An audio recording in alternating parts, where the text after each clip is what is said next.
Vicky pros கோச்சார prediction தோழிகளுக்கு அன்பு வணக்கங்கள்.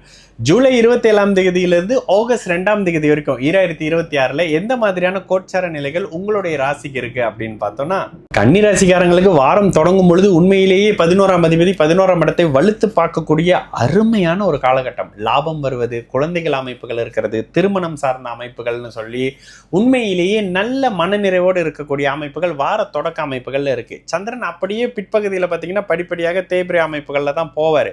அப்படியே மீன அமைப்புகளுக்கு ஞாயிற்றுக்கிழமை மீனத்துக்கு வந்துருவாரு. ஒரு அளவுக்கு சனியை சாந்தப்படுத்தக்கூடிய அமைப்பு. ஆனாலும் இதுல இன்னொரு விஷயம் இருக்கு. சனிக்கிழமையில உங்களுக்கு அதிகாலையிலன்னு கூட சொல்லலாம். சனிக்கிழமையில ஒரு அளவுக்கு காலையில ராசியில வந்து அமரக்கூடிய நீச்ச சுக்கிரன் நீச்ச பங்க நிலையிலேயே இருப்பாரு. குறிப்பாக 5, 9ஆம் அதிபதிகள் தொடர்பு கொள்றாங்கன்ற அமைப்புகள்லையும் அதனால் கிடைக்கக்கூடிய சில லாபங்களை அனுபவிக்கக்கூடிய அமைப்புகள்ல ராசிநாதனும் ஆட்சி பெற்ற நிலையில இருக்குது. ரொம்ப ரேரான அமைப்பு. இந்த மாதிரி 4 டிகிரியில புதனும் இவரும் தள்ளி போறதெல்லாம் ரொம்ப ரேர். இந்த வருஷத்துல போன வருஷத்தெல்லாம் கம்பேர் பண்ணீங்கன்னா அதான் மொத்த தடவை நடக்குது. அப்போ இந்த இடத்துல தொழிலும் நல்லா இருக்க போது, மனசும் சந்தோஷமா இருக்க போது, உங்களுக்கு தேவையான சில விஷயங்களும் பண்ணிக்க போறீங்க, பாக்கியங்களும் கிடைக்க போகுது. ஆனா கவனத்தோட பண்ணிக்க போறீங்கன்ற மாதிரியான விஷயம். என்ன இருந்தாலும் கண்டக சனியினுடைய அமைப்புகளுக்கு சந்தர்ப்பங்களை எதிர்பார்த்து காத்துக்கிட்டு இருப்பாருன்றது தாங்க உண்மை. எந்த இடத்துலையும் அஷ்டம சனியை சற்று அதிகமா பேசக்கூடிய அமைப்பு. அதுக்கு 1.5 வருஷம் முன்னுக்கு இருக்கிறீங்க கன்னிராசிக்காரங்க.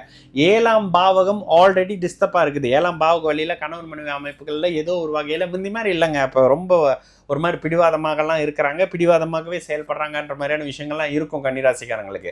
அதனை சாந்தப்படுத்தக்கூடிய அமைப்புகளில் சில விஷயம் இருந்தாலும் கூட ஒரு சிலருக்கு பண வரவு இருக்கும். அதிர்ஷ்டம் சார்ந்த அமைப்புகளில் 2, 9ஆம் அதிபதி என்ன இருந்தாலும் 5ஆம் அதிபதியோட தொடர்புலன்றதுனால தொழில் அமைப்பு சில பேருக்கு லாப அமைப்புகள் இருக்கும். ஆனால் நண்பர்களோடு தொழில் செய்யும் போது மட்டும் கவனம். யாரோடு தொழில் செஞ்சாலும் கவனம்னு சொல்லுவேன். முதலீடை எடுத்து போடாதீங்க பணமா. அவங்களா முதலீடு பண்றாங்க, புத்திசாலித்தனமும் உழைப்பும் உங்ககிட்ட கேட்கறாங்கன்னா தாராளமாக கன்னிராசிக்காரங்க இறங்கி உழைப்பையும் புத்திசாலித்தனத்தையும் தைரியமா கொடுக்கக்கூடிய ஒரு அமைப்பாக இருக்கும். பணத்தை தவிர்த்து இந்த வாரத்துல ஒட்டுமொத்தமாக கன்னிராசிக்காரங்களுக்கு நல்ல தன்மைகள், திருமண அமைப்புகள்லாம் படிப்படியாக மாற்றங்கள் வர ஆரம்பிக்கும், சந்தோஷம் வர ஆரம்பிக்கும், நிம்மதியா இருக்க ஆரம்பிப்பீங்க. இந்த ஜூலை 27 இருந்து 2ஆம் தேதி ஆகஸ்ட் வரைக்கும் 2026.